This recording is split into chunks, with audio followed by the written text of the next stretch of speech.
Yang pertama, petugas melakukan pemeriksaan tekanan darah.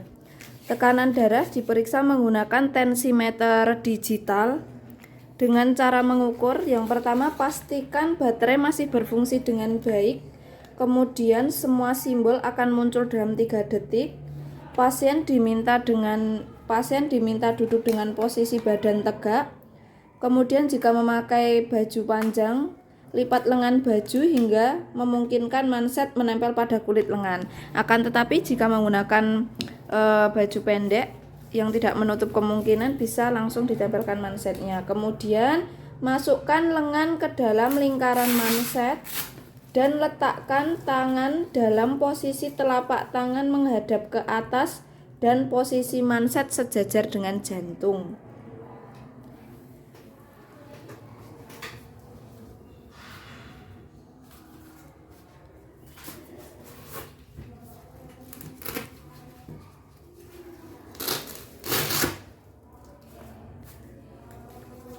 Setelah itu, tekan tombol start untuk mulai pengukuran dan manset akan mengembang.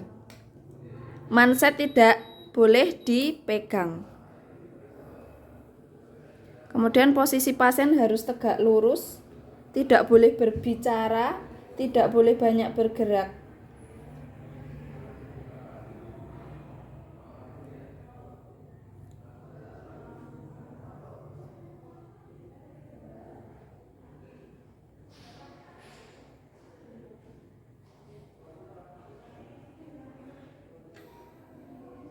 Kemudian hasil akan muncul, tensinya 110/67, langsung didokumentasikan.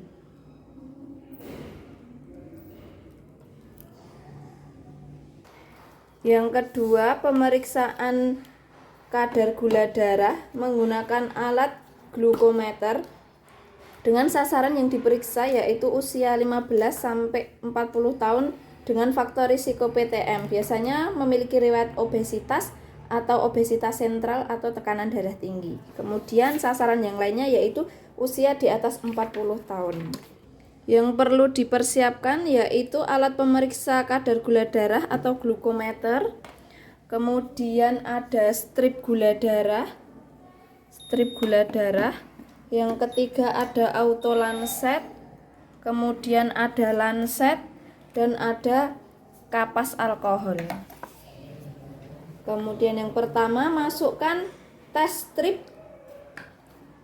Kemudian bersihkan ujung jari menggunakan jari yang biasanya tidak dilakukan untuk kegiatan atau ujung jari.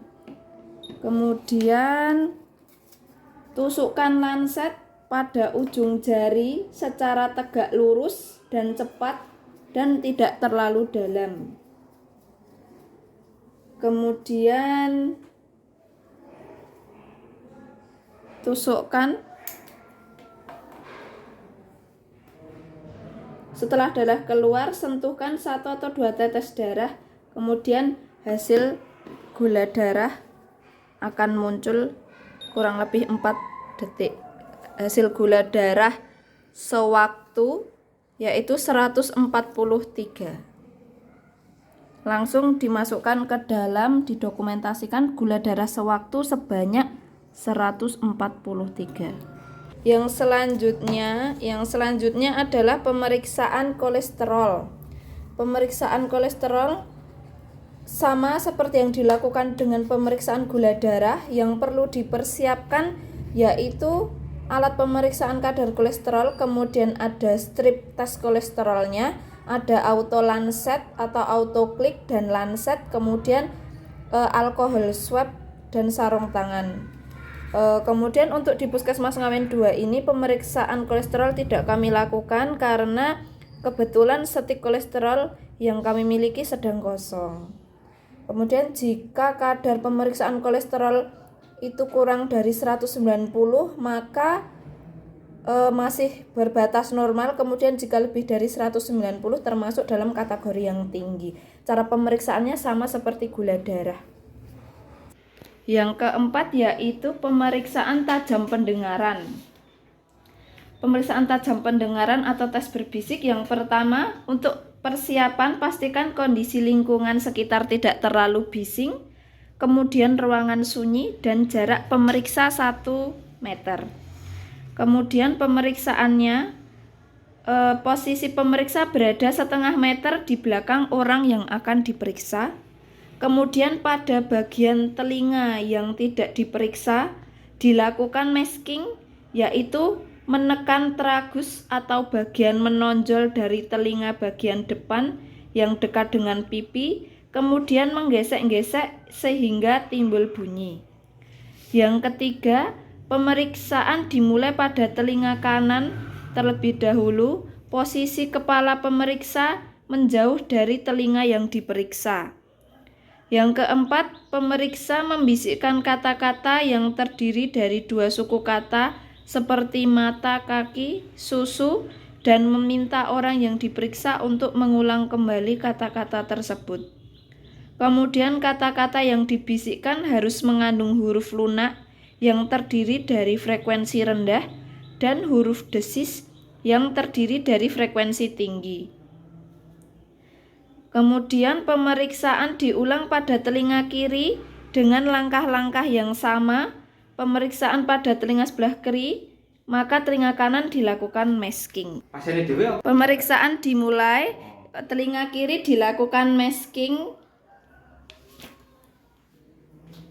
Kemudian telinga kanan dilakukan pemeriksaan dengan membisikkan kata-kata di bagian telinga kanan.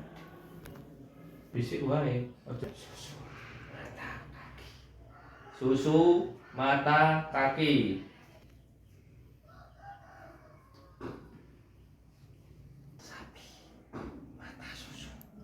Sapi, mata, susu. Yang kelima, apa yang harus dilakukan dengan hasil pemeriksaan tersebut? Untuk tekanan darah masih normal, kemudian untuk gula darah sewaktu masuk ke dalam prediabetes, kemudian diberikan edukasi tentang pola hidup sehat, kemudian diet makanan, seperti itu. Kemudian yang ketiga, jika kolesterol normal masih aman, kemudian jika kolesterolnya tinggi melakukan diet dan diedukasi. Kemudian dari hasil pemeriksaan tes tajam pendengaran termasuk dalam kategori lulus, sehingga tidak ada yang perlu ditindaklanjuti atau dirujuk.